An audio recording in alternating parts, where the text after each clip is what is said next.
تو ہر بندہ مومن، ہر بندہ مسلم جس وقت قبر میں اترے گا اس وقت سورج کے غروب ہونے کا وقت قریب ہوگا، وہ وقت جو عصر کو ختم کر رہا ہے اور مغرب سے کچھ عرصہ پہلے کا۔ قبر میں اٹھا، سورج غروب ہوتا دیکھ رہا، پہلا خیال جو بندہ مومن کو قبر میں بھی آئے گا کس کو؟ جو اس دنیا میں نمازیں پڑھتا ہوگا، وہ یہ ہوگا کہ میں نے عصر کی نماز پڑھی ہے کہ نہیں پڑھی۔ پہلا خیال بندہ مومن کو قبر میں یہ آئے گا، اور جس بندے کو قبر میں یہ خیال آ گیا اس کی ساری منزلیں آسان ہو گئی۔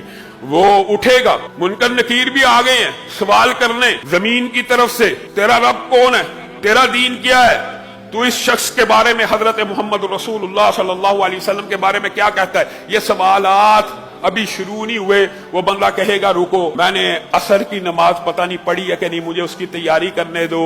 وہ کہیں گے بھائی آزمائشوں کا موسم ختم ہو چکا، اعمال کا سیزن بیت چکا، اب یہاں پہ جو بندہ نماز عصر کے لیے کھڑا ہو گیا کیا وہ جواب غلط دے گا؟ جب اس سے رسول اللہ کا پوچھا جائے گا کہے گا یہ میرے نبی ہے، یہ میرے رسول ہیں۔ کہا تجھے کیسے پتا؟ کہا یہ تو میں قرآن میں پڑھا کرتا تھا، یہ تو میں قرآن پڑھا کرتا تھا۔ گویا قرآن کے ساتھ تمسک اختیار کرنا قبر میں بھی فائدہ دے گا۔